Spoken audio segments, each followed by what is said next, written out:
The topic is the reunification of the South after the Civil War, or Reconstruction.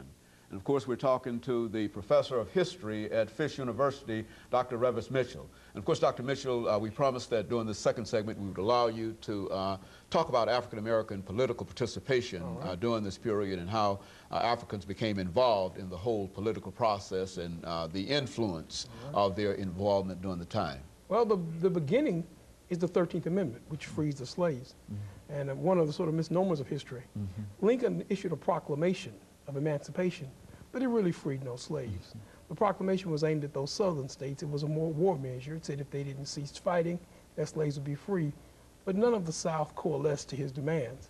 So slavery continued to the end of the war. It was an act of Congress, the 13th Amendment, which freed the slaves. Again, it's the radical Republicans.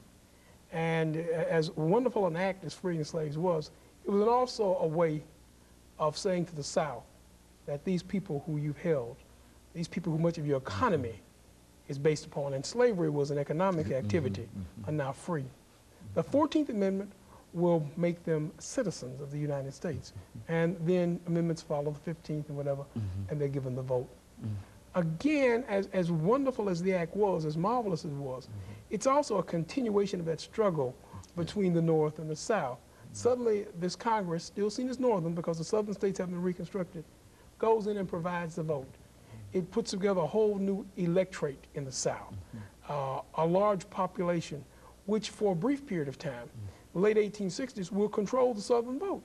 So once you have Reconstruction and blacks are allowed to vote, the Dunning School of Historians, we even describes it as black Reconstruction. Very good. The blackness is the fact that some few blacks hold office, never a majority. One interesting political point, though, once black people have the vote, once those former slaves and many of those free blacks who were never slaves have the vote, they aren't terribly punitive. We don't find during black Reconstruction blacks demanding any punishment of the South. The federal Congress would disenfranchise those Confederate leaders who were wealthy, those who were leaders in the Southern governments. They would be in prison.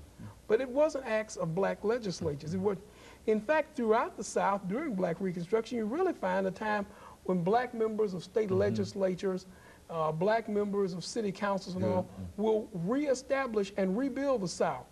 In Tennessee, for example, the Tennessee legislature, once blacks are a member of it, Samuel McElwee will propose public education. You had never had public education in the South prior to the Civil War. It's during black Reconstruction. Public education for all groups in the South. Certainly this meant for the former slaves a chance, the greatest chance for education. When blacks vote at national elections, they will send 2 senators. And it was only during this political time that we will have 2 black members of the Senate, Hiram Revels and Blanche Kelso Bruce, out of Mississippi. And again, they put forth very progressive legislation. It's under Kelso Bruce that we see the establishment of public education and public colleges in Mississippi. The University of Mississippi is strengthened, but there's also the creation of Alcorn, AMN. There's also the creation of colleges for African Americans. We see schools and hospitals. So during this period, even though there's chaos, we find valuable assistance by African Americans to the American dream. The question is, though, still at the national level. Many in the South are upset, they are chagrined. There's still this struggle. The question of why black Reconstruction was so disfavored in the South, because again, it took this electorate and it empowered them, it gave them control. When after Lincoln's unfortunate assassination, a second president, Andrew Johnson from Tennessee, comes to power. Andrew Johnson also is no friend of the African American. He's not pro support for African Americans. He is pro, however, in supporting the Northern viewpoint. He's pro-union, which is not synonymous with being pro-African American. Andrew Johnson once stated he wished he could relieve the drudgery of every white family by providing them with free slaves. So that's not a man who's pro-African American, but he is pro-union. He follows Lincoln's situation. He follows Lincoln's demand. So while Reconstruction is going on, the political battles continue between those who want to see the Union reunited, but also those who want to punish the South. The biggest struggle develops within the Republican Party, the radical and liberal wing. And what they're most radical about is the treatment of the South. In this, though, the nation moves for 20 years, and there's a struggle. Eventually, there'll be a compromise. Politically, the compromise will be the removal of federal troops from the South. The Union is reunited, but the African-American vote is gradually disappearing. New legislatures begin to put in new rules. There are no troops left in the South to make sure that African-Americans can vote. Intimidation becomes a part of the political process. Voters are intimidated. Voters are outright not allowed to vote. Voting precincts, voting records are not kept. Votes are cast in African-American precincts, and eventually the great hope of the Civil War diminishes.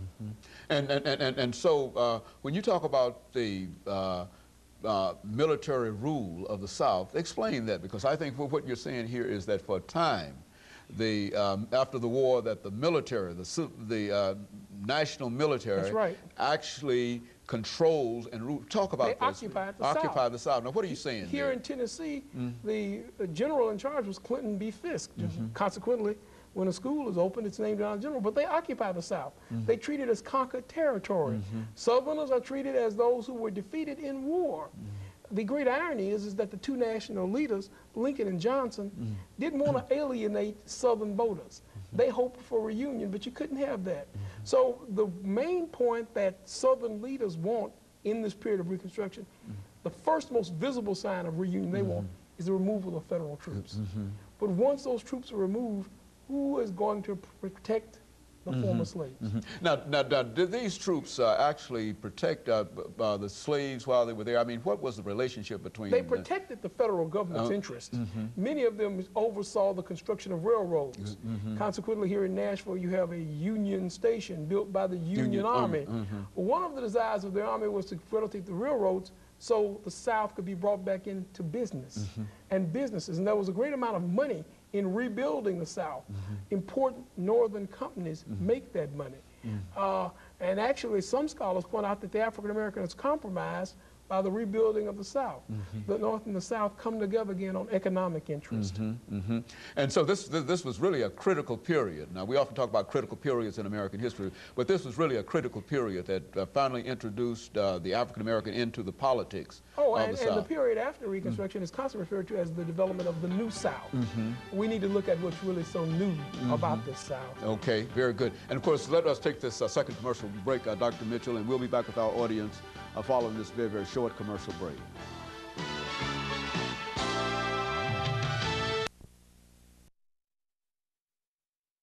The topic is the